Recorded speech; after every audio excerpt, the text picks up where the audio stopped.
कहाँ तक हुआ था? क्वेश्चन देखे थे ना कुछ? चलिए लास्ट में क्वेश्चन देखे थे।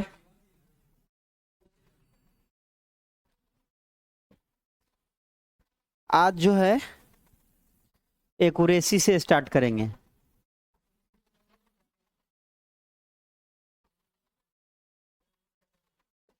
क्या है? अच्छा, क्या हम लोग देखेंगे? एक्यूरेसी। तो एक्यूरेसी किसको बोलेंगे? एक्यूरेसी किसको बोलेंगे बताइए? हम्म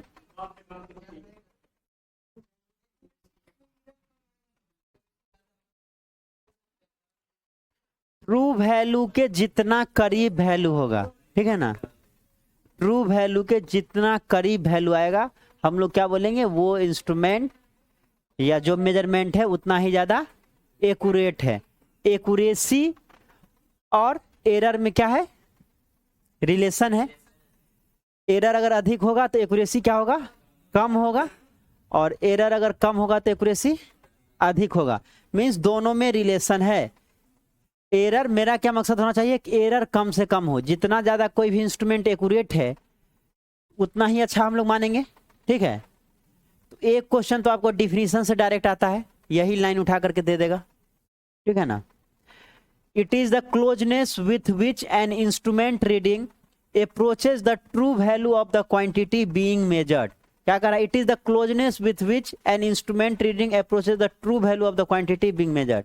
जो ट्रू वैल्यू है उसके जितना करीब से करीब वैल्यू हो, ठीक है ना। जैसे मान लीजिए ट्रू वैल्यू जो है, ट्रू वैल्यू दिया हुआ है 5 वोल्ट, ठीक है। ट्रू वैल्यू हम लोग मान लेते हैं 5 वोल्ट है, और मेजर्ड किए तो मेजर्ड करके हमको आया, मेजर करके आया मान लीजिए 4.99। तो क्या कहेंगे? एक्यूरेसी अच्छा है, एक्यूरेट होगा। मींस ट्रू वैल्यू के जितना नजदीक वैल्यू होगा इंस्ट्रूमेंट को क्या बोलेंगे? उतना ही एक्यूरेट है, ठीक है ना। ट्रू वैल्यू के जो क्लोज वैल्यू होगा उसी को हम लोग क्या बोलेंगे? एक्यूरेसी बोलेंगे।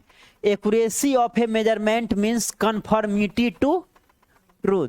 ये ट्रूथ की ओर मीन जो सत्यता होता है उसके नजदीक होगा। कन्फर्मिटी टू ट्रूथ मतलब ट्रूथ को ही बताता है, ठीक है ना। जो ट्रूथ को बता, जैसे कि ट्रू वैल्यू अगर 5 है तो मेजर्ड वैल्यू क्या होगा? 4.99 अगर हम लोग ले रहे हैं मींस क्या होगा? ये एक्यूरेसी को बता रहा है। जो ये इंस्ट्रूमेंट जो है इसका एक्यूरेसी क्या है? बहुत ही अच्छा है। ट्रू वैल्यू के जितना वैल्यू दूर होगा, ठीक है ना, जितना ज्यादा दूर होगा तो क्या होगा? उसका एक्यूरेसी उतना ही कम हो जाएगा। मींस ट्रू वैल्यू के नजदीक का वैल्यू होना चाहिए, ठीक है। Accuracy can be specified in term of in accuracy और लिमिट ऑफ एरर। वही चीज है, इन एक्यूरेसी के टर्म में भी या हम लोग लिमिट ऑफ एरर के टर्म में भी एक्यूरेसी को डिफाइन करते हैं, ठीक है ना। एक्यूरेसी और इन एक्यूरेसी दोनों मिलता जुलता है ना जी। अगर एक्यूरेसी कम है मतलब इन एक्यूरेसी अधिक होगा। इनएक्यूरेट हो गया कोई भी डिवाइस या कोई चीज मेजर कर रहे हैं, एक्यूरेसी अच्छा नहीं है मतलब इनएक्यूरेट हो गया। या हम लोग कर सकते हैं कि उसमें एरर क्या होगा? अधिक होगा, ठीक है। तो एक क्वेश्चन तो आपको डायरेक्ट इससे आपको दिख जाएगा, the closeness with which an instrument reading approaches the true value. ये डिफिनीशन ही होता है एक्यूरेसी का, जो पहले भी पढ़े होंगे आप लोग, ठीक है। या और कैसे हम लोग डिफाइन कर सकते हैं? मेजर ऑफ द कंसिस्टेंसी और reproducibility of the measurement. Consistency, ठीक है ना, या फिर रिप्रोड्यूसिबिलिटी मतलब एक ही वैल्यू जो है बार बार प्रोड्यूस हो। जब आप मेजर करते हैं सेम वैल्यू बार बार प्रोड्यूस होगा तो क्या बोलेंगे? एक्यूरेसी अच्छा है, ठीक है ना। क्लोजनेस, सॉरी, अच्छा ये तो क्वेश्चन है ना जी।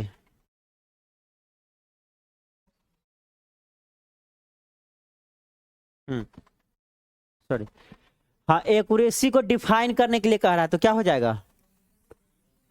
अभी जो हम लोग पढ़े direct, the closeness with which an instrument reading approaches the true value of the quantity being measured, ठीक है।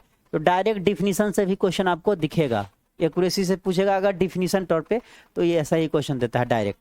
क्लोजनेस वर्ड दिखे, ट्रू वैल्यू दिखे, टिक कर देना है, ठीक है। और ये मेजरमेंट ऑफ कंसिस्टेंसी और रिप्रोड्यूसिबिलिटी, ये क्या हो जाएगा, प्रिसीजन हो जाएगा, ठीक है ना। प्रिसीजन में क्या होता है, एक ही रिप्रोड्यूसिबिलिटी, मतलब बार बार एक ही वैल्यू प्रोड्यूस करे, ठीक है ना। तो ये जो है ये प्रिसीजन में आ जाएगा, आगे बताएंगे। इसका जो आंसर हो जाएगा बी हो जाएगा, ठीक है। चलिए नेक्स्ट है प्रिसीजन, आ ही गया।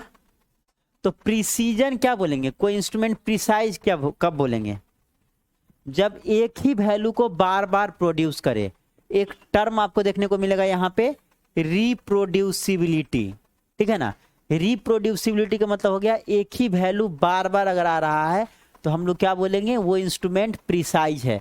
जैसे मान लीजिए हमको मेजर करना है 5 वोल्ट मेजर करना है, ठीक है, और हम लोग मेजर कर रहे हैं, तो एक बार मेजर किए तो 2.3 वोल्ट आया, फिर मेजर किए तो 2.33 वोल्ट आया, फिर मेजर किए 2.31 वोल्ट आया, फिर मेजर किए 2.33 वैल्यू आया, फिर मेजर किए 2.3 वैल्यू आया। क्या बोलेंगे, ये जो इंस्ट्रूमेंट है ये क्या होगा, प्रिसाइज होगा कि नहीं होगा। एक ही वैल्यू, ऑलमोस्ट एक ही वैल्यू बार बार प्रोड्यूस कर रहा है, तो रिप्रोड्यूसिबिलिटी का मतलब हो गया एक ही वैल्यू जो है रिप्रोड्यूस, दोबारा प्रोड्यूस का मतलब एक ही वैल्यू बार बार अगर रिपीट हो रहा है तो क्या बोलेंगे, वो इंस्ट्रूमेंट प्रिसाइज है, ठीक है ना। जो इंस्ट्रूमेंट प्रिसाइज होगा जरूरी नहीं है कि एक्यूरेट होगा। ये एक्यूरेट है क्या, एक्यूरेट होगा, हाँ।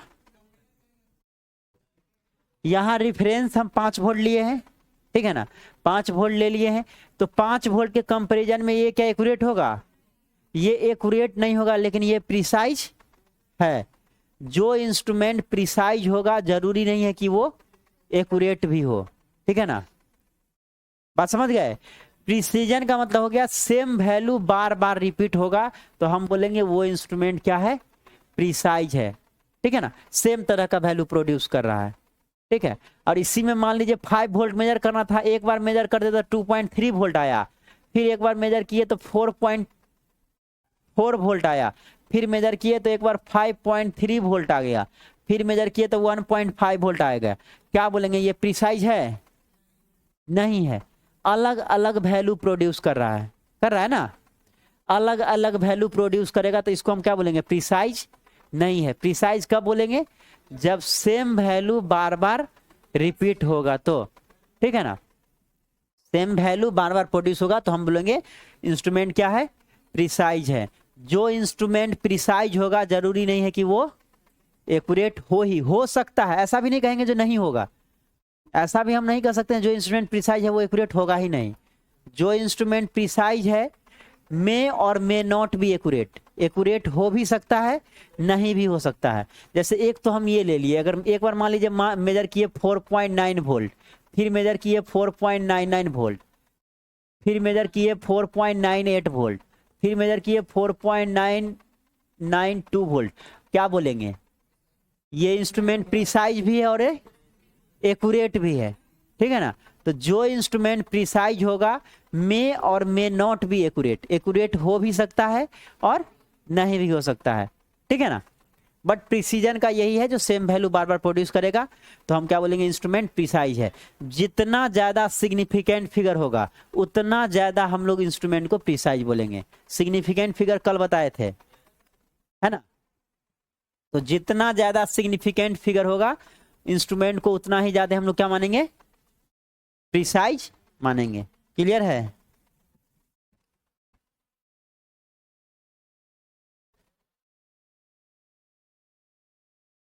चलिए, precision is a major of the reproducibility of the measurement that is given fixed value of a variable. एक टर्म में आपको हमेशा देखने को मिलेगा रिप्रोड्यूसिबिलिटी, जब भी प्रिसीजन पढ़ेंगे तो ये वर्ड आएगा, ठीक है ना। रिप्रोड्यूसिबिलिटी मीन्स सेम वैल्यू को बार बार प्रोड्यूस करेगा। The term precise means clearly और शार्पली डिफाइंड, ठीक है ना। जो वर्ड है प्रिसाइज इसका मतलब होता है क्लियरली या फिर शार्पली डिफाइंड होता है। Precision is used in measurement to describe the consistency और रिप्रोड्यूसिबिलिटी ऑफ रिजल्ट। जो रिजल्ट प्रोड्यूस करते हैं उसके कंसिस्टेंसी को या रिप्रोड्यूसिबिलिटी को, मतलब बार बार सेम वैल्यू को दिखा रहा है। तो जब भी हम लोग मेजर करते हैं तो कोशिश करते हैं जो 3-4 बार रीडिंग ले, ऐसा नहीं कि बस गए एक बार रीडिंग लिए छोड़ दिए, तो उसमें आपको गलत होने का चांस ज़्यादा होता है। 3-4-5 बार रीडिंग ले करके देखिए, सेम वैल्यू आ रहा है, इसका मतलब समझिए जो वैल्यू आ रहा है वो सही आ रहा है। तो रीडिंग कभी भी लेंगे तो एक बार लेकर के नहीं छोड़ेंगे, ठीक है ना। Precision instrument are not guaranteed for accuracy.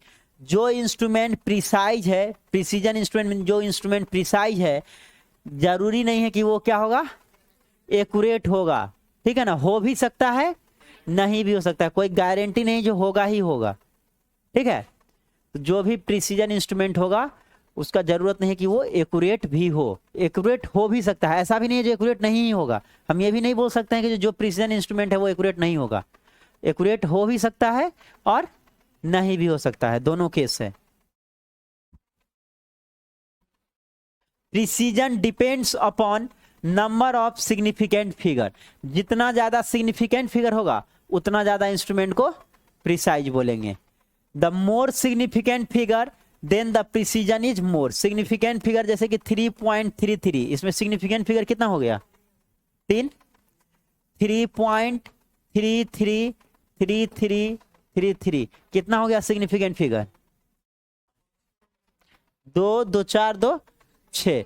तो क्या होगा, इसको हम लोग ज्यादा प्रिसाइज बोलेंगे, इसको ज्यादा प्रिसाइज बोलेंगे, इसको कम प्रिसाइज बोलेंगे। मीन्स जितना ज्यादा सिग्निफिकेंट फिगर होगा उतना ही हम लोग क्या बोलेंगे, प्रिसाइज है इंस्ट्रूमेंट, ठीक है।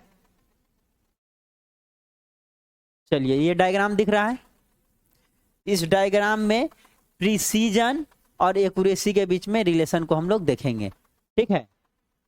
ऐसा डायग्राम कभी देखे हैं? कहाँ देखे हैं?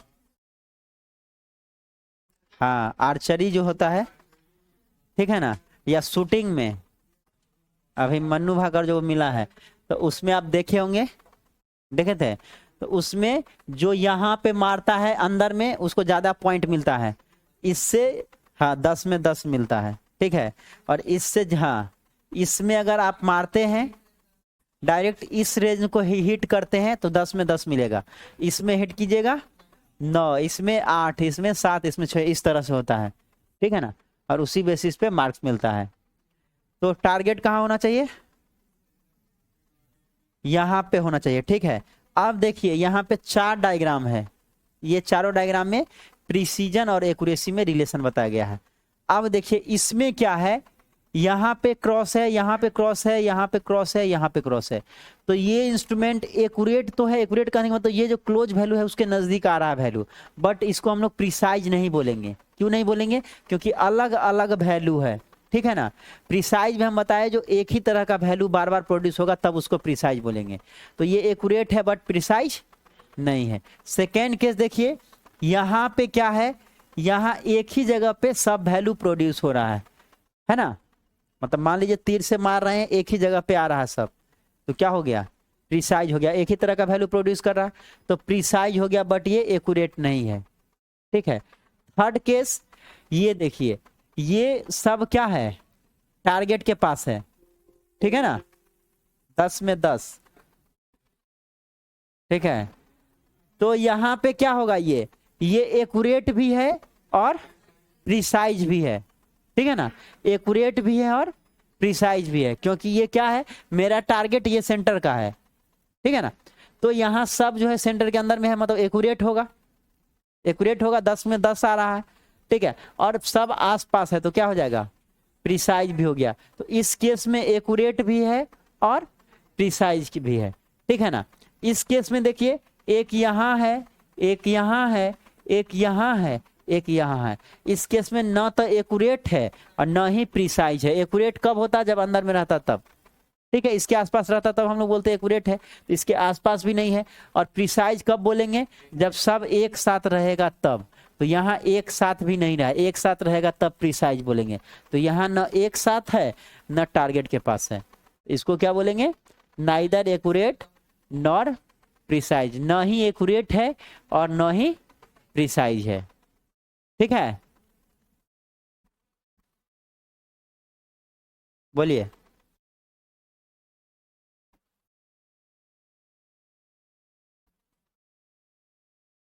तो प्रिसाइज में बस इतना ही समझना है, एक साथ एक ही जगह एक ही तरह का वैल्यू प्रोड्यूस करेगा बार बार, तो उसको प्रिसाइज बोलेंगे। ठीक है ना, एक वैल्यू से हम नहीं प्रिसाइज बोलेंगे, 4 5 6 7 हम लोग वैल्यू लेते हैं, तब जो सेम वैल्यू जो आता है उसके नजदीक का वैल्यू तब प्रिसाइज बोलेंगे। अगर अलग अलग वैल्यू आता है तो उसको हम प्रिसाइज नहीं बोलेंगे।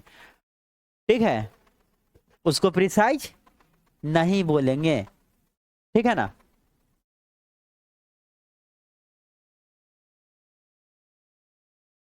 उसको हम लोग क्या बोलेंगे, प्रिसाइज नहीं बोलेंगे। अच्छा, जो इंस्ट्रूमेंट एक्यूरेट होगा क्या वो प्रिसाइज भी होगा?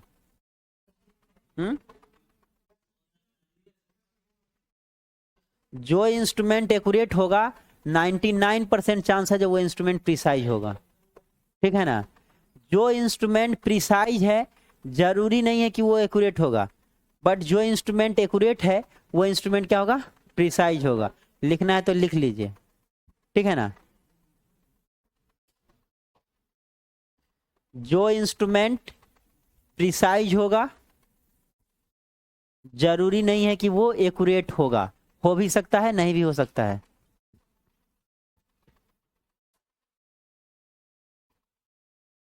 बट जो इंस्ट्रूमेंट एक्यूरेट होगा वो प्रिसाइज भी होगा। लिखिए अपने भाषा में, इंग्लिश वाले इंग्लिश में, हिंदी वाले हिंदी में।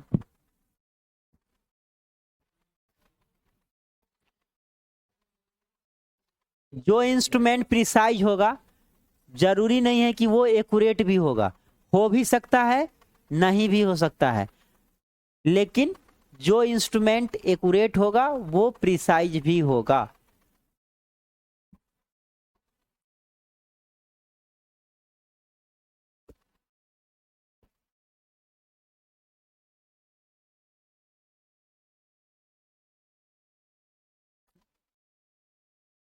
फिर से बोले, जो इंस्ट्रूमेंट प्रिसाइज होगा जरूरत नहीं है कि वो एक्यूरेट भी होगा, हो भी सकता है नहीं भी हो सकता है। ठीक है ना, लेकिन जो इंस्ट्रूमेंट एक्यूरेट होगा वो प्रिसाइज भी होगा। ठीक है ना, precise instrument may or may not be accurate, but accurate instrument are precise. ठीक है, आगे बढ़ें।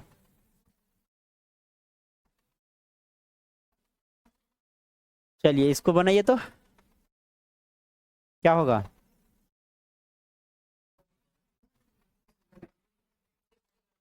The degree of reproducibility among several independent measurement of same true value under reference condition is known as, क्या होगा? The degree of reproducibility among several independent measurement of same true value under reference, reproducibility शब्द आ गया, क्या हो जाएगा answer? Precision हो जाएगा। Reproducibility देखिए प्रिसीजन में टिक कर दीजिए। ठीक है ना,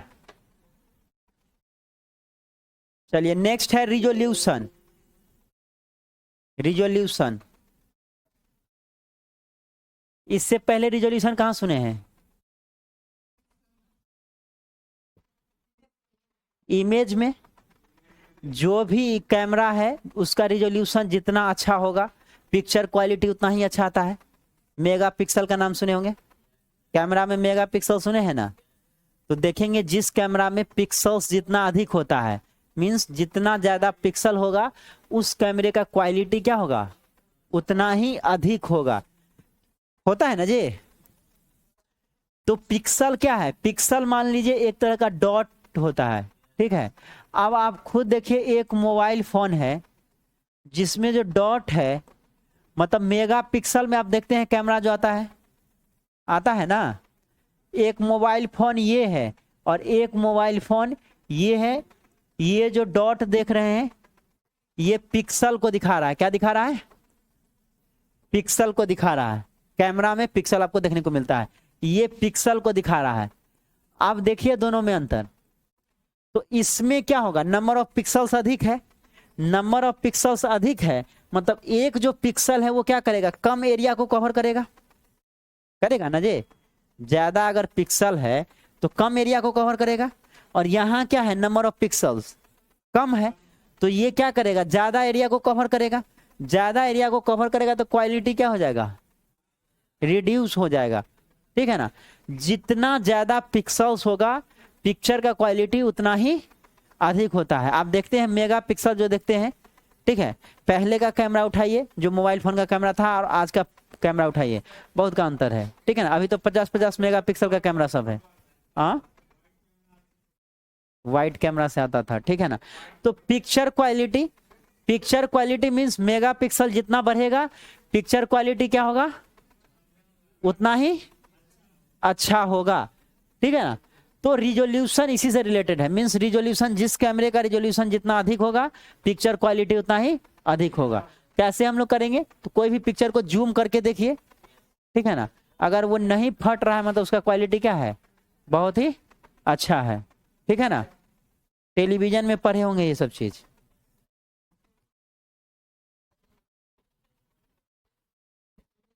आप लोग टेलीविजन पढ़े हैं कि कंज्यूमर इलेक्ट्रॉनिक्स पढ़े हैं, हाँ कंज्यूमर इलेक्ट्रॉनिक्स वाले को होगा कंज्यूमर हाँ कंज्यूमर है ना, पहले टेलीविजन इंजीनियरिंग होता था, ठीक है ना। तो कंज्यूमर इलेक्ट्रॉनिक्स में कुछ पार्ट को ला करके रख दिया, ठीक है ना, पूरा टेलीविजन तो नहीं था, बस कुछ पार्ट को ला करके रखा था। चलिए रिजोल्यूशन को हम लोग देखते हैं। Resolution is the smallest change that can be measured with an instrument. जो स्मॉलेस्ट चेंज मतलब छोटा से छोटा चेंज होगा जिसको रिस्पॉन्ड करेगा तो हम लोग क्या बोलेंगे, उसको रिजोल्यूशन बोलेंगे, ठीक है ना। It is measure of the granularity और fineness of a measurement, means छोटा से छोटा कोई चेंजिंग आता है, फाइननेस मीन छोटा से छोटा जो चेंजिंग आएगा उसको ये क्या करता है, मेजर करता है, छोटा से छोटा चेंजिंग को। In the contest of image और पिक्चर, इमेज या पिक्चर के टर्म में आ गया, resolution is a major of the sharpness and clarity of image और पिक्चर।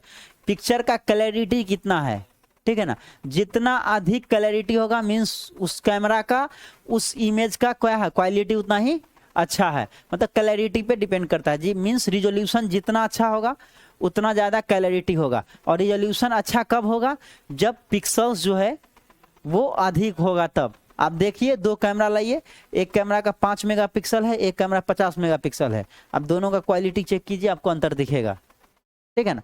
तो पिक्सल्स का संख्या जितना हम लोग बढ़ाते हैं वो कम एरिया को कवर करेगा, ठीक है ना।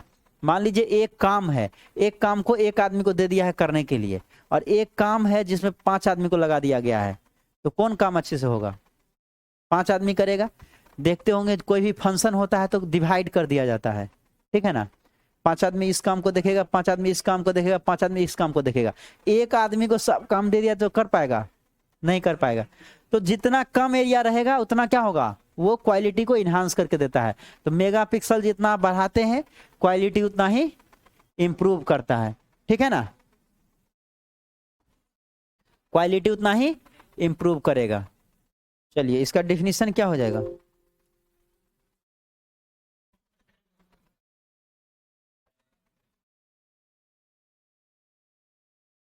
क्या होगा इसका आंसर,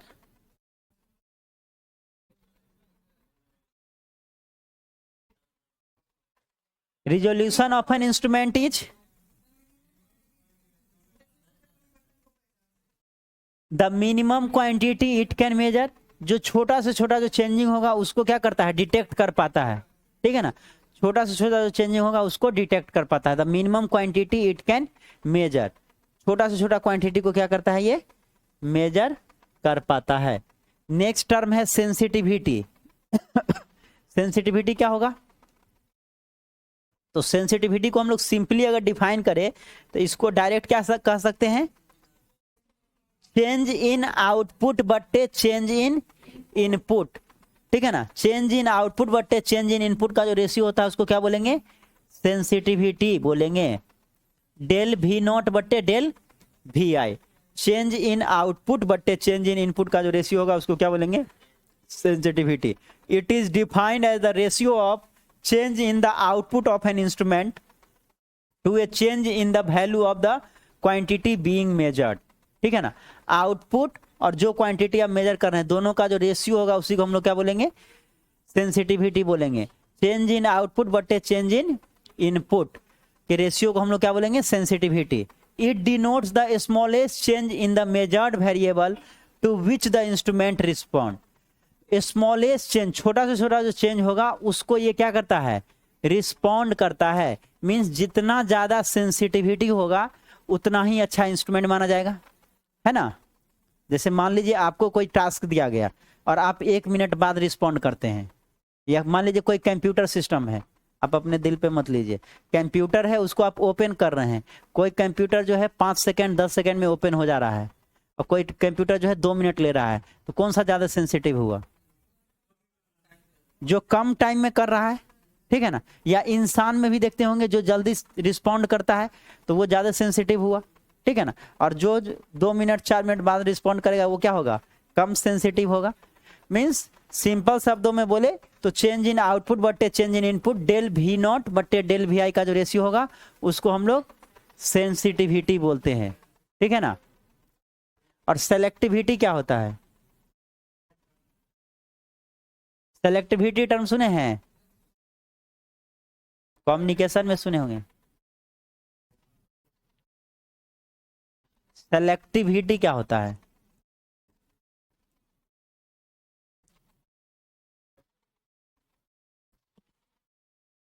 सेलेक्टिविटी क्या होगा बताइए,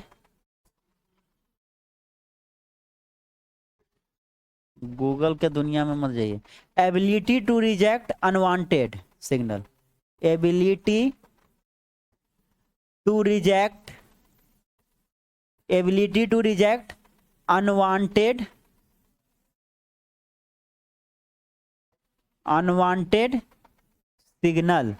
अनवांटेड सिग्नल को रिजेक्ट करने का जो है प्रोसेस को हम लोग क्या बोलते हैं, सेलेक्टिविटी बोलते हैं, ठीक है ना। छटनी जिसको बोलते हैं, सिलेक्शन प्रोसेस होता है ना, कंपटीशन में सिलेक्शन ही होता है ना जी, तो जिसका नंबर कम आता है वो बाहर, ठीक है ना, छांट छांट के लेता है। तो सेलेक्टिविटी हो गया ability to reject unwanted signal, sensitivity हो गया चेंज इन आउटपुट बट्टे चेंज इन इनपुट, इस रेशियो को हम लोग सेंसिटिविटी बोलते हैं, ठीक है।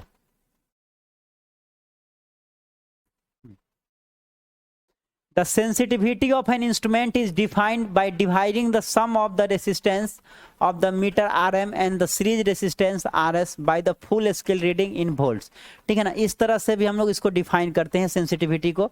Sensitivity is express as Rm बट्टे Rs बट्टे E, ठीक है ना। Rm क्या हो गया, तो मीटर जो होगा, जो मीटर होगा उसका जो रीडिंग होगा, ठीक है ना, मीन्स उसका जो रेसिस्टेंस होगा, जो इंटरनल रेसिस्टेंस होगा वो हो गया। Rs क्या हो गया, तो सीरीज में रेजिस्टेंस लगाते हैं वो हो गया। E क्या हो गया, EMF हो गया, जो वोल्टेज आप अप्लाई करते हैं वो, ठीक है ना। या इसी को हम लोग सेंसिटिविटी को और दूसरे टर्म में कैसे करेंगे, तो sensitivity is equal to sensitivity, sensitivity is equal to 1 बट्टे फुल स्केल डिफ्लेक्शन करेंट। क्या होगा, 1 बट्टे full scale deflection current,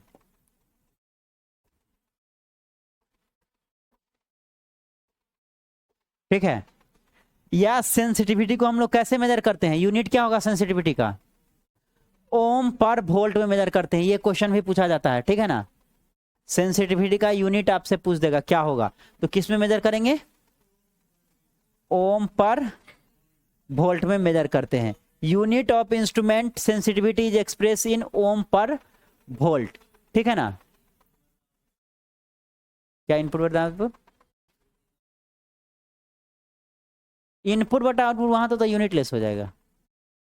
change in output बटे change in input, same quantity रहेगा तब, लेकिन यहां नहीं, उस फॉर्मूले को याद नहीं रखना है। सेंसिटिविटी को मेनली जो आपसे क्वेश्चन पूछेगा, न्यूमेरिकल क्वेश्चन पूछता है इस पे, वो आपको फुल स्केल डिफ्लेक्शन करंट दे देगा और आपको सेंसिटिविटी निकालने के लिए बोलेगा। कोई इंस्ट्रूमेंट का सेंसिटिविटी कितना होगा ये बताने के लिए, ठीक है ना। और इस पे न्यूमेरिकल क्वेश्चन भी पूछता है। हाँ, चेंज इन आउटपुट बटे चेंज इन इनपुट के रेशियो को सेंसिटिविटी बोलते हैं, ठीक है ना। अलग अलग टर्म में डिफाइन करते हैं, अलग अलग, मतलब किसी का भी एक ही फार्मूला नहीं ना होगा, सेंसिटिविटी अलग अलग टर्म में हम लोग डिफाइन करते हैं, ठीक है ना। वो चेंज इन आउटपुट बटे चेंज इन इनपुट हो गया। यहाँ जो है हम लोग वोल्ट मीटर या फिर एमीटर के टर्म में करंट या वोल्टेज मेजर करेंगे, उस टर्म में डिफाइन करते हैं। फिर यही मैकेनिकल वाले इंस्ट्रूमेंट के लिए मीनिंग चेंज हो जाएगा, ठीक है ना, सिविल के लिए चेंज हो जाएगा, लेकिन हर जगह पे ये टर्म आएगा, ये जो टर्म है हर के लिए आएगा, तो अलग अलग तरह से उसको इवेलुएट करेंगे।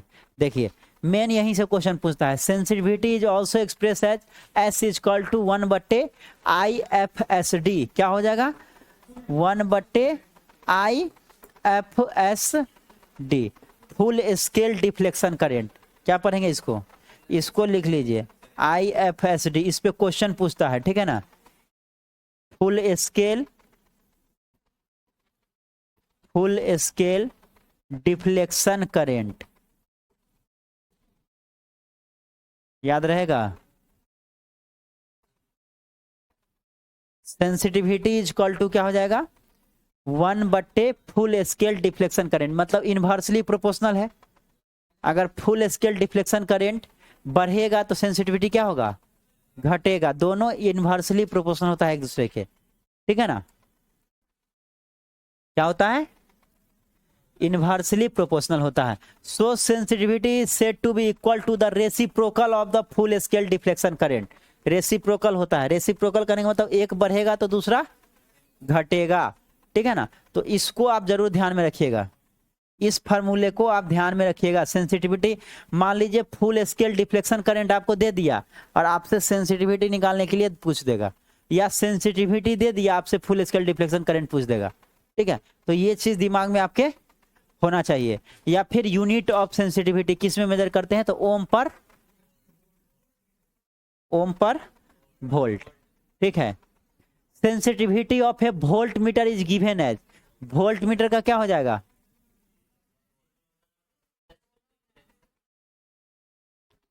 क्या होगा आंसर?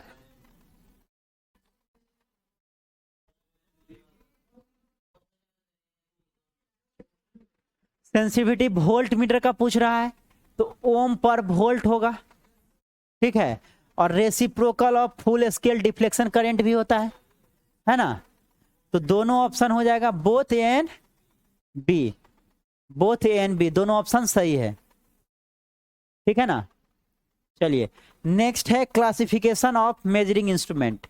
मेजरिंग इंस्ट्रूमेंट को कैसे कैसे हम लोग क्लासिफाई करेंगे? तो मेजरिंग इंस्ट्रूमेंट को हम लोग 3 भागों में क्लासिफाई कर रहे हैं। एक हो गया इलेक्ट्रॉनिक्स इंस्ट्रूमेंट, दूसरा हो गया इलेक्ट्रिकल इंस्ट्रूमेंट, और तीसरा हो गया मैकेनिकल इंस्ट्रूमेंट, ठीक है ना। मेजरिंग इंस्ट्रूमेंट को 3 भागों में क्लासिफाई किए, इलेक्ट्रॉनिक्स इंस्ट्रूमेंट, इलेक्ट्रिकल इंस्ट्रूमेंट और मैकेनिकल इंस्ट्रूमेंट, ठीक है ना। ये तीनों इंस्ट्रूमेंट में सबसे ज्यादा एक्यूरेसी किसका होता है? इलेक्ट्रॉनिक्स इंस्ट्रूमेंट का होता है, ठीक है ना। इसको लिख लीजिए एक्यूरेसी के टर्म में। अगर हम एक्यूरेसी के टर्म में बात कर ले तो ये 1 नंबर पे आएगा, ये 2 नंबर पे आएगा, ठीक है, और ये 3 नंबर पे आएगा, ठीक है ना। एक्यूरेसी सबसे अधिक जो है इलेक्ट्रॉनिक्स इंस्ट्रूमेंट का होता है। किसका होगा? इलेक्ट्रॉनिक्स इंस्ट्रूमेंट का होगा। इलेक्ट्रॉनिक इंस्ट्रूमेंट का एक्यूरेसी अधिक होता है। देन आफ्टर इलेक्ट्रिकल इंस्ट्रूमेंट का होगा, इलेक्ट्रिकल इंस्ट्रूमेंट का होगा, और सबसे कम किसका होगा? मैकेनिकल इंस्ट्रूमेंट का होगा। इसीलिए आप देखते होंगे जितना भी मैकेनिकल स्विच वगैरह था वो इलेक्ट्रॉनिक स्विच से रिप्लेस हो गया, ठीक है ना। मैकेनिकल इंस्ट्रूमेंट का एक्यूरेसी सबसे कम होता है। तो धीरे धीरे पहले जो था, पहले मैकेनिकल स्विच वगैरह ज्यादा होता था, ठीक है ना। अब जितना भी मैकेनिकल स्विच वगैरह था सबको रिप्लेस करके क्या कर दिया गया? इलेक्ट्रॉनिक स्विच में कन्वर्ट कर दिया। तो इलेक्ट्रॉनिक्स का भी यूज हर जगह पे है, ठीक है ना। आप कार बनाते हैं, मैन्युफैक्चरिंग कौन करेगा? मैकेनिकल वाले। लेकिन पूरा जो इलेक्ट्रिकल जो वायरिंग वगैरह है वो कौन करेगा? इलेक्ट्रिकल इलेक्ट्रॉनिक्स वाले करेंगे, ठीक है ना। घर बनता है, मकान कौन बनाएगा? सिविल वाले बनाएंगे। और वायरिंग जो है, लाइटिंग जो है, ये कौन करेंगे? इलेक्ट्रिकल इलेक्ट्रॉनिक्स वाले। तो कहने का मतलब ये है, जो कोई भी एक ब्रांच जो है ना इंडिपेंडेंट नहीं है स्वतः, ठीक है ना। आप कहिएगा जो एक कोई ब्रांच से काम हो जाएगा, नहीं होगा, कोई भी काम नहीं होगा, ठीक है। सभी के योगदान से होता है, जितने भी ब्रांच है। और इसीलिए फर्स्ट ईयर में आपको सब चीज का पढ़ा दिया जाता है, थोड़ा थोड़ा करके। सिविल के बच्चे भी सेमीकंडक्टर और जो है बेसिक इलेक्ट्रिकल पार्ट पढ़ते हैं, कंप्यूटर के बारे में पढ़ते हैं, ठीक है ना। तो फर्स्ट ईयर में आपको ओवरऑल सब नॉलेज दे दिया जाता है, इसीलिए क्योंकि आप जब जाएंगे कंपनी में, जब काम करेंगे, तो आपको सब चीज का जरूरत पड़ेगा। उसी तरह से मेडिकल साइंस में भी वही होता है। जैसे जो MBBS करते हैं, उसको शुरुआती दौर में सब चीज पढ़ाया जाता है, ठीक है। मेन स्पेशलिस्ट वो लोग कब बनते हैं? जब जो है MS करते हैं, ठीक है ना। वहां पे जाके क्या होता है? बाइफर्केट हो जाता है, जो आपको क्या बनना है, ठीक है। आपको कार्डियोलॉजिस्ट बनना है, ठीक है ना, कि ENT बनना है, ठीक है ना, कि ऑर्थोपेडिक्स में जाना है, कौन सा लेना है। तो जो चूज करते हैं, जिससे आप MS करते हैं, उसमें आपका स्पेशलाइजेशन हो जाता है, ठीक है ना। और उसके अकॉर्डिंग आप देखेंगे कोई जो है ENT का डॉक्टर बन जाता है, आई नोज का, ठीक है ना। कोई ऑर्थोपेडिक्स बन जाते हैं। बट MBBS में सबका कोर्स सेम ही रहता है, MBBS में कोई भी चेंजिंग नहीं रहता है, ठीक है ना। और फिर जब MS करते हैं, या MD बोला जाता है, ठीक है ना। MS भी कोर्स होता है वो लोग का, MD भी होता है, ठीक है ना। तो जब MD करते हैं या MS भी होता है, देखिएगा MD जब करते हैं तब वहां पे जाके स्पेशलाइजेशन मिल जाता है आपको। उसी तरह से इंजीनियरिंग सेक्टर में भी है, ठीक है ना। इंजीनियरिंग सेक्टर में भी अभी तो इलेक्ट्रॉनिक्स इलेक्ट्रिकल है, आप जाएंगे तो इसके अंदर में बहुत सारे ब्रांच हैं, ठीक है। आप लोग अगर बीटेक किए होंगे, कोई बीटेक किए हैं? नहीं किए हैं कोई? अच्छा, कौन? बीटेक किसी का नहीं है? चलिए, कौन सा ब्रांच में है आपका? इलेक्ट्रॉनिक्स में? कौन सा कॉलेज था? अच्छा, इंद्रप्रस्थ, दिल्ली। चलिए, तो वहां पे बीटेक तक तो ब्रांच रहता है, एमटेक में जाएगा तो स्पेशलाइजेशन हो जाता है, ठीक है ना। फिर टूटते चला जाएगा, जब लगे डिप्लोमा में लगेगा सब चीज पढ़ लिए, बीटेक में लगेगा थोड़ा उससे कम पढ़े हैं, एमटेक में लगेगा कि ये एक पार्ट पकड़ के पढ़े, और PhD में जाइएगा तो एक बूंद हो जाएगा, ठीक है ना। इतना क्षेत्र है उसका जिसका कोई लिमिट नहीं है, ठीक है ना। नॉलेज का कोई अंत नहीं है, ठीक है ना, इनफाइनाइट है, कोई अंत नहीं है। चलिए, तो हम लोग क्या किए? मेजरिंग इंस्ट्रूमेंट को 3 भाग में क्लासिफाई किए, इलेक्ट्रॉनिक्स इंस्ट्रूमेंट, इलेक्ट्रिकल इंस्ट्रूमेंट और मैकेनिकल इंस्ट्रूमेंट। एक्यूरेसी के टर्म में सबसे अच्छा एक्यूरेसी इलेक्ट्रॉनिक्स इंस्ट्रूमेंट का, देन आफ्टर इलेक्ट्रिकल का, और सबसे कम मैकेनिकल इंस्ट्रूमेंट का। इलेक्ट्रिकल इंस्ट्रूमेंट को 2 भाग में क्लासिफाई कर दिए, एब्सोल्यूट इंस्ट्रूमेंट और सेकेंडरी इंस्ट्रूमेंट, ठीक है ना। एब्सोल्यूट इंस्ट्रूमेंट क्या होगा और सेकेंडरी इंस्ट्रूमेंट क्या होगा?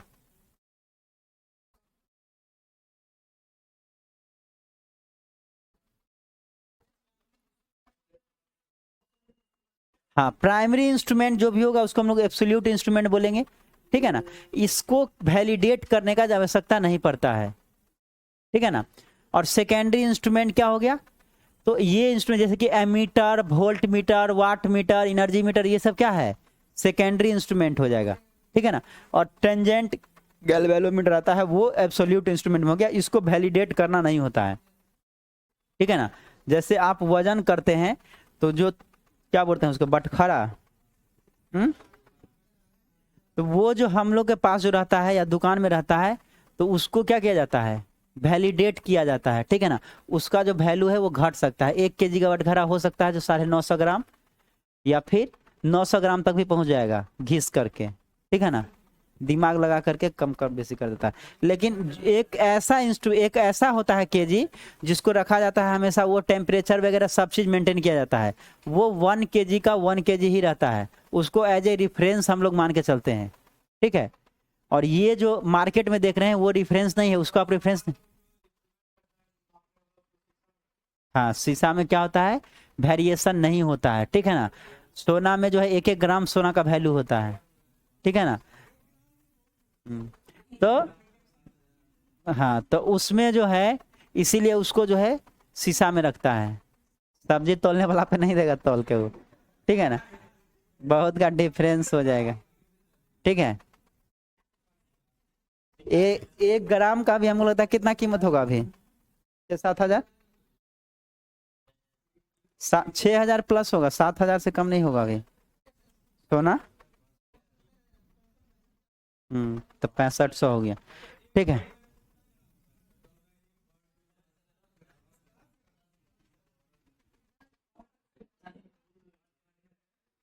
चलिए फिर जो है देखिए, सेकेंडरी इंस्ट्रूमेंट को 3 भागों में क्लासिफाई किए, इंडिकेटिंग इंस्ट्रूमेंट, इंट्रीगेटिंग इंस्ट्रूमेंट और रिकॉर्डिंग इंस्ट्रूमेंट। नाम सुने होंगे। इंडिकेटिंग इंस्ट्रूमेंट में क्या होगा, ये केवल इंडिकेट करेगा, ठीक है ना, ये कोई भी डेटा को रिकॉर्ड नहीं करता है। बाइक में स्पीडोमीटर देखते हैं, ठीक है ना, बाइक में 2 चीज रहता है, एक ऑडोमीटर लगा रहता है और एक स्पीडोमीटर रहता है। तो ऑडोमीटर जो होता है वो रिकॉर्ड करता है, जैसे किलोमीटर वाला जो होता है, कितना किलोमीटर आपका बाइक चला या कार कितना मीटर चला, तो वो ऑडोमीटर रहता है, ठीक है ना। और स्पीडोमीटर क्या करता है, वो स्पीड को इंडिकेट करता है। मान लीजिए अभी आप चला रहे हैं, फास्ट चला रहे हैं, तो 40-50 का स्पीड है, फिर स्लो कीजिएगा, वो क्या होगा, कांटा जो घूम के जो पॉइंटर है उसका 10-5 पे भी 0 पे भी आ जाएगा, रोकिएगा तो, ठीक है ना। तो स्पीडोमीटर वगैरह जो हो गया वो क्या हो गया, इंडिकेटिंग टाइप इंस्ट्रूमेंट। या कल दिखाए थे एमीटर वोल्ट मीटर सब, वो सब क्या था, इंडिकेटिंग टाइप इंस्ट्रूमेंट है। मींस इंडिकेटिंग टाइप इंस्ट्रूमेंट ऐसा इंस्ट्रूमेंट होता है जिसको आप एक बार मेजर करते हैं, उसके बाद खेल खत्म। जैसे मल्टीमीटर से कोई चीज मेजर करते हैं, मेजर करेंगे बात खत्म, रिकॉर्ड कुछ भी करके वो नहीं रखता है। इंट्रीगेटिंग इंस्ट्रूमेंट में क्या हो जाएगा, ये इंट्रीगेट करते चला जाएगा, मींस जोड़ते चला जाता है, ठीक है ना। घर में जो एनर्जी मीटर लगा रहता है, ठीक है ना, तो एनर्जी मीटर क्या है, इंट्रीगेटिंग टाइप इंस्ट्रूमेंट है। इंट्रीगेटिंग मतलब इंट्रीगेट करना, इंट्रीगेशन और डिफरेंशिएशन पढ़े होंगे। इंट्रीगेशन में क्या करता है, जोड़ता है, डिफरेंशिएशन मतलब टूटना, ठीक है। तो इंट्रीगेटिंग टाइप इंस्ट्रूमेंट में कौन सा हो गया, एनर्जी मीटर। इंडिकेटिंग में कौन सा हो जाएगा, ammeter, voltmeter, wattmeter, ये सब क्या है, इंडिकेटिंग टाइप इंस्ट्रूमेंट हो गया।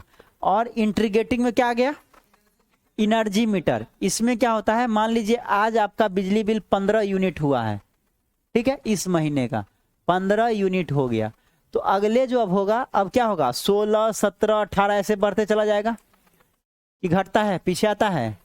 मान लीजिए जो 20 यूनिट तक आप बिजली बिल पे कर दिए, आप पे कर दिए यहां तक बिजली बिल, तो इसके बाद क्या होगा, 0 से स्टार्ट होगा नहीं, फिर ये 21-22 ही चलेगा, होता है ना, ऐसा ही होता है ना, ये इसी तरह से बढ़ते चला जाएगा, ठीक है ना। तो ये क्या कर रहा है, इंट्रीगेट कर रहा है, ये 0 पे कभी नहीं जाएगा, जब लगाते हैं तब ये 0 रहेगा, उसके बाद जब बढ़ता है तो बढ़ते चला जाता है। तो ये क्या हो गया, इंट्रीगेट कर रहा है ना, जुड़ते चला जा रहा है, तो ये इंट्रीगेटिंग टाइप इंस्ट्रूमेंट हो गया।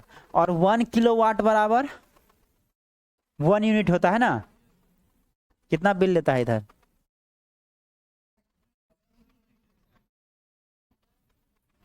1 यूनिट का कितना कॉस्ट है, अभी कम किया है ना सरकार,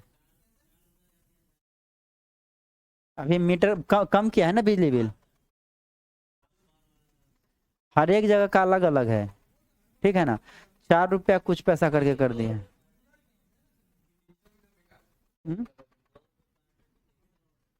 2 रुपये, अच्छा, तो यहाँ पे कितना ले रहा है आप लोग से बिजली बिल, 10 रुपया इनकुल, अच्छा।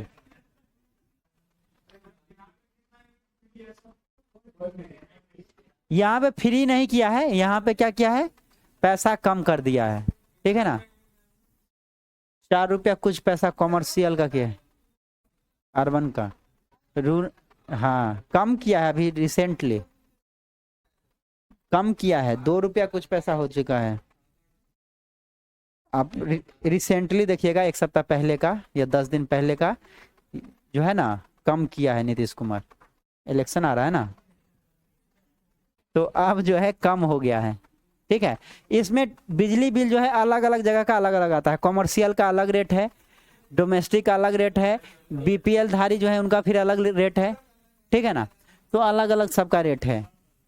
ठीक है, कॉमर्शियल कोई भी चीज में ज्यादा महंगा होता है कंपेयर टू रेसिडेंशियल डोमेस्टिक। इसीलिए जो गाड़ी उड़ी खरीदता है तो देखते हैं नंबर प्लेट, देखते हैं व्हाइट नंबर प्लेट से ज्यादा खरीदने का कोशिश करता है। ठीक है ना, जो हाँ पर्सनल गाड़ी, व्हाइट नंबर प्लेट जो देखते हैं, व्हाइट नंबर प्लेट जो है वो क्या दिखाता है, पर्सनल है, पर्सनल गाड़ी है। और पर्सनल गाड़ी में क्या होगा, टैक्स कम लगता है।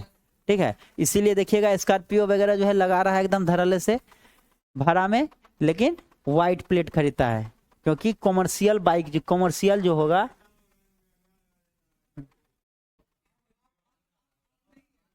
राम भाई ये जो है अगर आपका व्हाइट प्लेट है, किसी भी गाड़ी पे व्हाइट प्लेट देख रहे हैं, इसका मतलब है जो वो पर्सनल गाड़ी है। ठीक है ना, आप कोई भी ट्रक पे व्हाइट प्लेट नहीं देखे होंगे। सिंगल ट्रक बताइए जिसपे व्हाइट प्लेट देखे अभी तक। ट्रक पे पीला होगा, क्योंकि ट्रक क्या है, कॉमर्शियल गाड़ी है। आप जाइएगा खरीदने फिर भी आपको पर्सनल यूज के लिए नहीं देगा, ट्रक का पर्सनल यूज नहीं हो सकता है। ठीक है ना, ऑटो भी क्या है, कॉमर्शियल है। ठीक है ना, 4 व्हीलर में लीजिएगा, कार वगैरह लीजिएगा तो आपको मिल जाएगा। हाँ ठीक है ना, उसमें भी आप अगर जाएंगे, जैसे ओला उबर में जो यूज किया जाता है, तो ओला उबर में पर्सनल गाड़ी का यूज नहीं होता है, वो कॉमर्शियल होना चाहिए। ठीक है, ओला उबर में जो गाड़ी यूज होता है, मतलब जो भी कॉमर्शियल पर्पज से यूज करते हैं, भाड़े के लिए यूज करते हैं, वो सब में जो है पीला प्लेट होगा। नहीं लेगा क्योंकि उस पर केस हो जाएगा ना। जो इथिक्स है उसका उसका टर्म एंड कंडीशन नहीं है, जो हमारा संविधान है, जो हमारा सरकार है, उसको भी आपको फॉलो करना पड़ेगा। अब अगर कोई हाँ, जो आप कोई कंपनी खोलते हैं तो उसका रूल रेगुलेशन को आपको फॉलो करना पड़ेगा, आपका रूल रेगुलेशन नहीं चलेगा। ठीक है ना, तो वो अगर लेगा तो उस पर भी कार्रवाई होगा ना, क्योंकि वो कॉमर्शियल पर्पज से ले रहा है, पर्सनल यूज के तो नहीं ले रहा। और कॉमर्शियल पर्पज से क्या होता है, किसमें आता है, बाइक में भी आता है।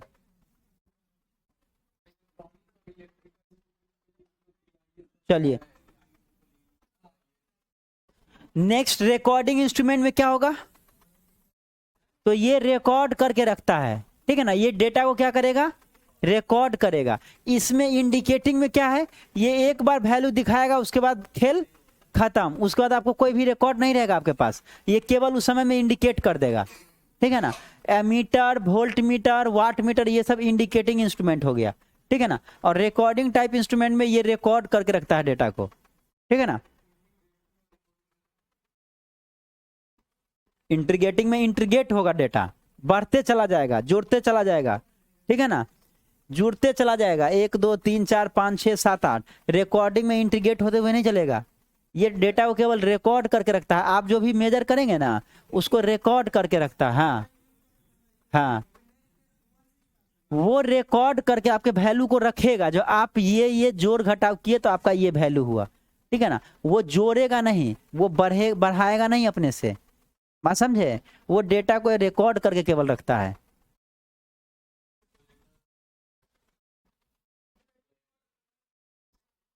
चलिए इसी चीज को जो है यहाँ पे हम डिफाइन किए हैं, measuring instrument.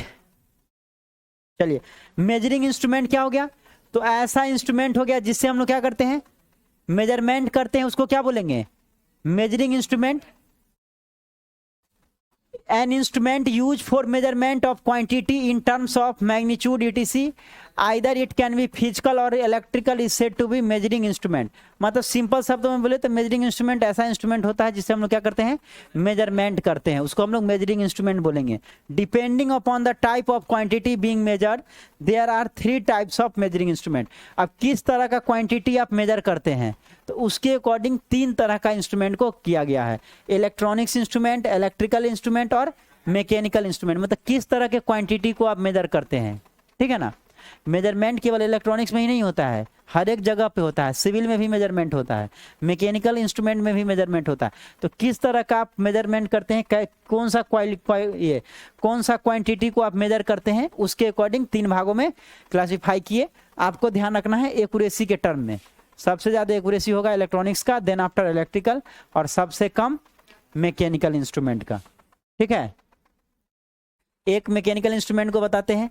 Mechanical instrument can be use for measuring physical quantity. Physical quantity को मेजर करने के लिए हम लोग मैकेनिकल इंस्ट्रूमेंट का यूज करते हैं।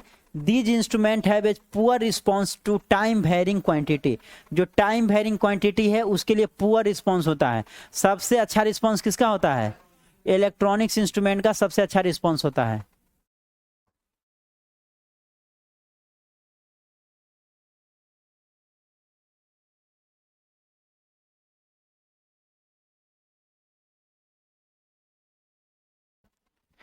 These instrument have a poor response to time varying quantity। जो टाइम वेरिंग क्वांटिटी है उसके लिए पुअर रिस्पॉन्स होता है। अच्छा रिस्पॉन्स किस में होगा? इलेक्ट्रॉनिक्स इंस्ट्रूमेंट में होगा। ठीक है ना, इलेक्ट्रॉनिक्स में होगा। एब्सोल्यूट इंस्ट्रूमेंट बताए थे, एब्सोल्यूट इंस्ट्रूमेंट, ठीक है ना, जो कि एक तरह से स्टैंडर्ड इंस्ट्रूमेंट या प्राइमरी इंस्ट्रूमेंट बोलिए। These instrument are rarely use except in standard laboratory as standardization instrument. ये स्टैंडर्ड लेबोरेटरी वगैरह में इसका यूज किया जाता है स्टैंडर्ड पर्पज से। ठीक है ना, जैसे तराजू बटखरा का बताए ना। हाँ, रेयरली, रेयरली मतलब क्या होता है? ज्यादातर। रेयरली मतलब कम से कम। हम क्या बोल रहे हैं?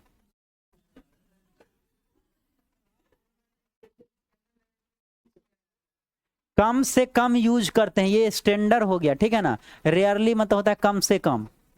ठीक है ना, तो स्टैंडर्ड लेबोरेटरी में इसका यूज करते हैं। स्टैंडर्ड लेबोरेटरी कहने का मतलब जहाँ पे ऑथेंटिकेशन करना है। मान लीजिए कि जो कोई बटखरा है या बनाया जाता है, बटखरा का एग्जांपल ले लीजिए, तो वो जो बटखरा होता है उसको एक टेम्परेचर में, एक प्रेशर, हर चीज़ को मेंटेन करके रखा जाता है, जिसके उसका वजन क्या होगा? कम नहीं होगा। जैसे तराजू का बात किए ना, सोना जो तौलता है तो उसको क्या करता है? वो शीशा में रखता है। किस लिए? जो वेरिएशन नहीं हो, इसीलिए करता है ना। हाँ, तो स्टैंडर्ड लेबोरेटरी में जो है इस तरह के इंस्ट्रूमेंट पाए जाते हैं, और ये 100% कह सकते हैं, इसको हम लोग मान सकते हैं 100% एक्यूरेट होते हैं ये इंस्ट्रूमेंट। ठीक है, इसको हम लोग रेयरली यूज करते हैं। These instrument don't require calibration और comparison with any other instrument. ये खुद में एक्यूरेट है तो दूसरे से कंपैरिजन क्यों करना होगा? ठीक है ना, इसको हम लोग खुद क्या मानेंगे? ये जो एब्सोल्यूट इंस्ट्रूमेंट होते हैं वे ये एक्यूरेट इंस्ट्रूमेंट होता है, इसको किसी से कंपैरिजन करने की आवश्यकता नहीं होता। इससे दूसरे इंस्ट्रूमेंट को कंपैरिजन कर सकते हैं। ठीक है ना, इससे दूसरे इंस्ट्रूमेंट को कंपैरिजन कर सकते हैं, लेकिन ये खुद में एक्यूरेट है तो इसको किससे कंपैरिजन करेंगे? किसी से नहीं। These instruments give the magnitude of the quantity to be measured in terms of the deflection of and the instrument constant। तो instrument constant या deflection के टर्म में हम लोग इसको मेजर करते हैं। मीन्स ये जो इंस्ट्रूमेंट होगा ये एक्यूरेट इंस्ट्रूमेंट होता है। सेकेंडरी इंस्ट्रूमेंट जो होगा वो उतना एक्यूरेट नहीं होगा। अगर सेकेंडरी इंस्ट्रूमेंट को वैलिडेट करना है तो किससे करेंगे? एब्सोल्यूट इंस्ट्रूमेंट से करेंगे। ये क्या होता है? इसके लिए कोई भी कंपैरिजन या कैलिब्रेशन का आवश्यकता नहीं पड़ता है, इसको हम लोग एक्यूरेट मान के चलते हैं। इसको रेयरली यूज क्यों करते हैं? रेयरली यूज इसलिए करते हैं क्योंकि जो एक्यूरेट इंस्ट्रूमेंट होता है तो इसका कैलिब्रेशन मतलब जो मापने का जो होता है ना, कितना वो एक्यूरेट है, एक्यूरेसी से रिलेटेड है। कैलिब्रेशन जो स्केल होता है उसका कैलिब्रेशन कितना है, फुल स्केल डिफ्लेक्शन। ठीक है, तो इसको हम लोग रेयरली इसलिए यूज करते हैं जो ये काफी कॉस्टली होगा। ठीक है ना, ये काफी कॉस्टली होगा और इसको मेंटेन करने में काफी खर्च पड़ते हैं। ठीक है ना, ये ऐसे नहीं है जो जैसे कि आप रोड पर का आप जो बटखरा है उसको ला करके आप नहीं बना सकते हैं। जो बटखरा होता है जो जिसका 1 kg मतलब 1 kg, उसको बहुत ही अच्छे से रखा जाता है। ठीक है ना, और उसको रिफरेंस मान के चलते हैं। उसको भी रोड पे उतार दीजिएगा तो वो भी वही हो जाएगा। किसी को रखेगा ना रेफरेंस ये, तो इसीलिए इसको कम रखते हैं। इसको रख रखाव के लिए इसका जो मेंटेनेंस कॉस्ट है वो काफ़ी महंगा होता है। ठीक है ना, लेकिन एमीटर वोल्ट मीटर का हम लोग क्या करते हैं? खूब यूज करते हैं। तो जितना ज़्यादा यूज करेंगे एक्यूरेसी क्या हो जाएगा? कम होगा। ठीक है ना, आप उसको चेंज भी कर सकते हैं और इसको हम लोग एज ए रेफरेंस तौर पर यूज करते हैं। ठीक है, इस टर्म में है, ये नहीं कि जो अच्छा है इसलिए हम यूज ही नहीं कर रहे हैं, रेफरेंस के तौर पे यूज करते हैं। A good example of absolute instrument is the tangent galvanometer. ठीक है, ये याद रखिएगा, आपसे पूछ सकता है जो एब्सोल्यूट इंस्ट्रूमेंट का एग्जांपल क्या होगा, या टेंजेंट गैल्वेनोमीटर जो है किसका है, तो टेंजेंट गैल्वेनोमीटर एब्सोल्यूट इंस्ट्रूमेंट का एग्जांपल है। सेकेंडरी में क्या क्या आ जाएगा, सेकेंडरी में जितना भी आप मेजर करते हैं ना वो सब सेकेंडरी के अंतर्गत ही आ जाएगा। Ammeter, voltmeter, wattmeter, ये सब क्या हो जाएगा, सेकेंडरी इंस्ट्रूमेंट होगा। ठीक है, secondary measuring instrument are the widely use measuring instrument, सबसे ज्यादा यूज हम लोग इसी का करते हैं। ठीक है ना, these instrument must be calibrated before being use, पहले इसको कैलिब्रेट किया जाता है, मतलब चेक करते हैं, कैलिब्रेट करते हैं जो ये सही है कि नहीं है। ठीक है ना, इसमें गलत होने का चांस रहता है, लेकिन वो जो होता है वो रिफरेंस मान के चलते हैं, वो एक्यूरेट इंस्ट्रूमेंट होता है।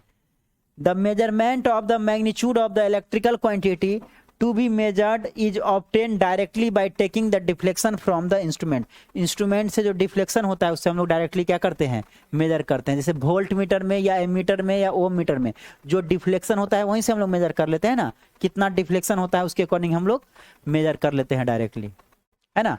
तो ये सब सेकेंडरी इंस्ट्रूमेंट हो गया। सेकेंडरी इंस्ट्रूमेंट लेस एक्यूरेट होगा कंपेयर टू एब्सोल्यूट इंस्ट्रूमेंट। ठीक है, लेकिन सबसे ज्यादा हम लोग इसी का यूज करते हैं।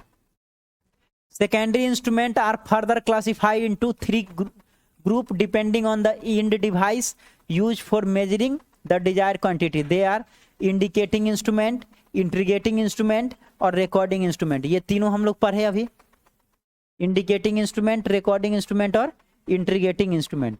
तो इंडिकेटिंग इंस्ट्रूमेंट में कौन कौन आ जाएगा, जैसे एमीटर हो गया, वोल्ट मीटर हो गया, एलसीडी से मेजर करते हैं, एलईडी से मेजर करते हैं, ये सब क्या आ जाएगा, इंडिकेटिंग। मतलब वो केवल इंडिकेट करेगा, केवल ये मत समझिएगा इंडिकेटिंग इंस्ट्रूमेंट में केवल ये गलती मत कीजिएगा, जो कहने का मतलब जो जैसे एनालॉग वॉच हो गया तो यही केवल इंडिकेटिंग इंस्ट्रूमेंट नहीं है। ठीक है ना, जो वैल्यू को दिखाएगा वो भी इंडिकेटिंग इंस्ट्रूमेंट है, बस वो रिकॉर्ड नहीं कर सके। ठीक है, जो वैल्यू को दिखाएगा वो भी क्या होगा, इंडिकेटिंग इंस्ट्रूमेंट होगा। जैसे कि अभी जो डिजिटल मीटर वगैरह जो यूज करते हैं बाइक में ही, जो स्पीडोमीटर है तो वो डिजिटली दिखा रहा है, वो भी क्या हो गया, इंडिकेटिंग इंस्ट्रूमेंट। जो केवल इंडिकेट करे, वो रिकॉर्ड नहीं करे, वो किसी भी तरह से, वो डिफ्लेक्शन की मदद से भी कर सकता है, डिफ्लेक्शन की मदद से, पॉइंटर और स्केल की मदद से हम लोग कर सकते हैं, या डायरेक्ट वो वैल्यू को भी दिखा सकता है, दोनों टर्म में हम लोग करते हैं। ठीक है, this type of instrument will indicate the measuring quantity only at a particular instant. कोई भी इंस्टेंट पे, मतलब मान लीजिए ये स्केल है, ये स्केल है और ये क्या है, नीडल है, तो नीडल जहां पे रहेगा वहां पे हम लोग क्या करते हैं, मेजर करते हैं। फिर इसको हटाइएगा, नीडल क्या हो जाएगा, 0 पे आ जाएगा, लेफ्ट साइड में आ जाएगा। It can not store any previous value, कोई भी प्रीवियस वैल्यू को नहीं स्टोर करता है, यही इसका मेन पॉइंट है। इंडिकेटिंग इंस्ट्रूमेंट केवल इंडिकेट करेगा, कोई भी चीज को स्टोर करके नहीं रखता है। The indication of the measuring value are done with a pointer and scale. Pointer और स्केल के थ्रू हम लोग क्या करते हैं, मेजर करते हैं। आप अगर देखेंगे बाइक में भी या कार में भी, कोई गाड़ी में, तो क्या होता है, एक स्केल रहता है जिसपे किलोमीटर आपका लिखा रहता है, स्पीड लिखा रहता है, और पॉइंटर जो है वो रोटेट करता है। तो पॉइंटर और स्केल से हम लोग देखते हैं। ठीक है ना, किसके केस में, तो एनालॉग मीटर के केस में। And with LCD liquid crystal display और LED light emitting diode display in case of digital circuit. Analog में भी हो सकता है इंडिकेटिंग इंस्ट्रूमेंट, डिजिटल में भी हो सकता है। तो एनालॉग में पॉइंटर और स्केल की मदद से हम लोग देखते हैं, और डिजिटल में तो जो डिस्प्ले करेगा वो एलसीडी डिस्प्ले हो या एलईडी डिस्प्ले हो, दोनों तरह का डिस्प्ले आता है ना। और कौन सा डिस्प्ले होता है, सीआरटी का नाम सुने हैं, हाँ कौन सा, अभी भी सीआरओ में जो स्क्रीन यूज होता है वो कौन सा है, सीआरटी ही है ना जी। सीआरओ जो कैथोड रे ऑसिलोस्कोप है उसमें जो हम लोग स्क्रीन डिस्प्ले यूज करते हैं वो कौन सा है, सीआरटी कैथोड रे ट्यूब है, तो ये इससे भी इंडिकेट होता है। ठीक है ना, लेकिन इधर जो दुनिया है उसमें हम लोग एलसीडी या एलईडी का यूज करते हैं। ठीक है,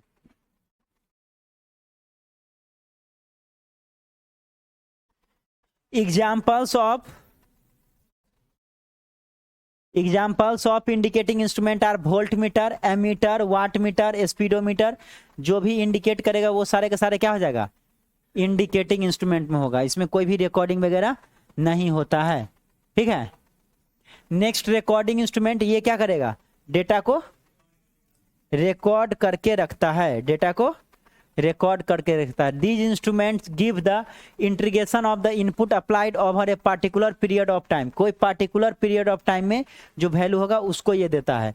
constructionally there is a special arrangement of gears that drive the ring on which the number from 0 to 9 are mark, ठीक है ना।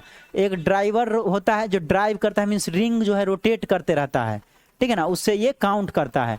This is the case of analog meter. Analog meter के केस में, while in the digital case of digital meter a counter takes care of the integration. Counter क्या करता है, integrate करता है, ठीक है ना। काउंटर क्या करेगा, काउंटर पढ़े है ना, काउंटर का काम क्या है, नंबर ऑफ क्लॉक को काउंट करता है, ठीक है। तो डिजिटल मीटर में नंबर ऑफ क्लॉक को काउंट करता है, और जो एनालॉग होगा तो एनालॉग में रिंग लगा रहता है, ठीक है ना। जो आप देखते हैं ना अभी घर में जो देखते होंगे मीटर, तो घर में जो मीटर देखते होंगे तो दोनों तरह का है, एक तो डिजिटल मीटर भी आज के डेट में आ गया है और एनालॉग मीटर भी है। तो एनालॉग मीटर में रिंग लगाता है, वही जो 0 से 9 तक जो है ना मूव करता है। आप देखते होंगे जैसे जैसे बिजली कंज्यूम होता है वो मूव करते रोटेट करते रहता है, ठीक है ना, हाँ होता है ना। तो वो एनालॉग मीटर हो गया। और अभी जो रिसेंटली है वो डिजिटल मीटर आ गया है, प्रीपेड मीटर,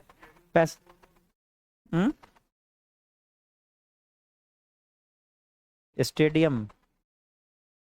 हाँ हाँ हाँ बिल्कुल बिल्कुल, हाँ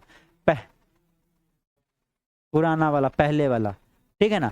तो वो रोटेट होते रहता है, या बिजली बिल खुद भी देख सकते हैं, अभी भी तो मैनुअल है ही सब जगह, वो रोटेट होते रहता है। 0 1 2 3 4 5 6 7 8 9, जब 10 पे जाएगा तो क्या होगा, वैल्यू चेंज हो जाएगा। फिर जो है 0 से 9 तक वो रोटेट होते रहता है, ठीक है। स्पीडोमीटर में भी वही चीज होता है, ठीक है ना, वही चीज रहता है, ठीक है ना। Example of these instrument are speedometer, watt hour meter, counter. ये सब क्या हो गया, ये सब हो गया इंटीग्रेटिंग इंस्ट्रूमेंट। तो जो भी इंटीग्रेट करके वैल्यू देगा, जोड़ करके वैल्यू देगा, वो सारे के सारे इंटीग्रेटिंग इंस्ट्रूमेंट हो गया। इंटीग्रेटिंग इंस्ट्रूमेंट 0 पे कभी नहीं आएगा, जब स्टार्ट होगा तो वो जोड़ते चला जाएगा, ठीक है ना, इंटीग्रेट करते चला जाएगा। और जो एनर्जी मीटर आपके घर का है, सबसे बेस्ट एग्जाम्पल इसका हो गया। Consider the watt hour energy meter employed for domestic purpose. The disk inside the meter will rotate with a speed proportional to the power consumed.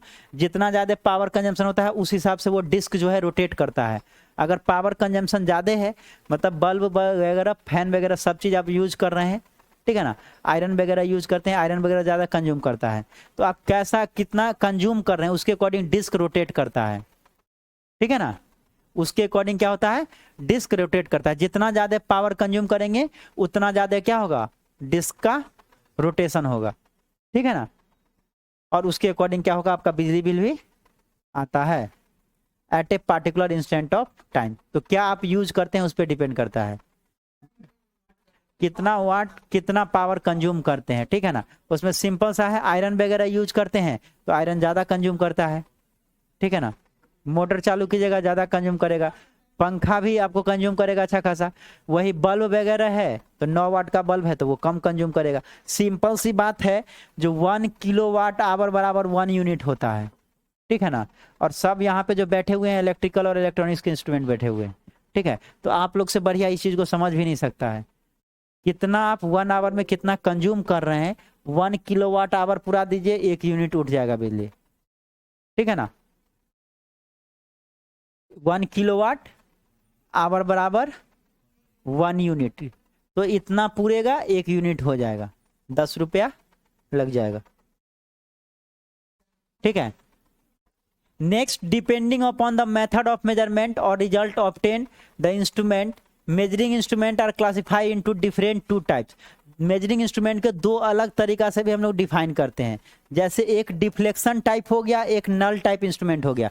Deflection type वही हो गया जैसे ये स्केल हो गया और इस पे ये पॉइंटर हो गया, इसका जो डिफ्लेक्शन, इसको क्या बोलेंगे, डिफ्लेक्शन टाइप इंस्ट्रूमेंट, ठीक है, इसको हम बोलेंगे डिफ्लेक्शन टाइप इंस्ट्रूमेंट। और नल टाइप इंस्ट्रूमेंट में क्या होता है, तो नल टाइप इंस्ट्रूमेंट में जीरो पे दिखाता है।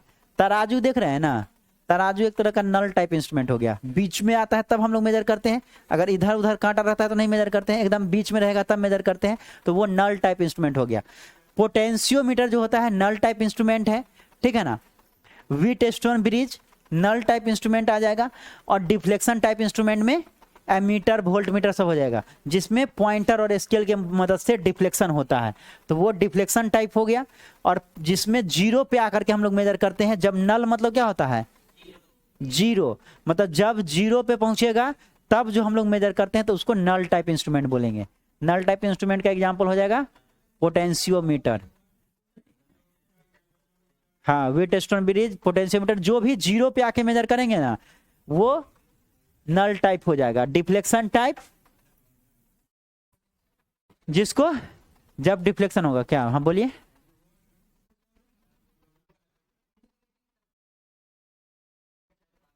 कल आगे कर देंगे, ठीक है।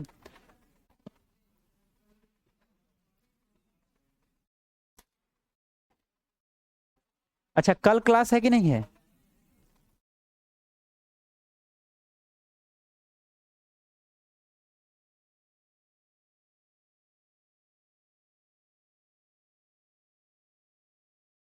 चलिए नेक्स्ट क्लास में आगे करेंगे।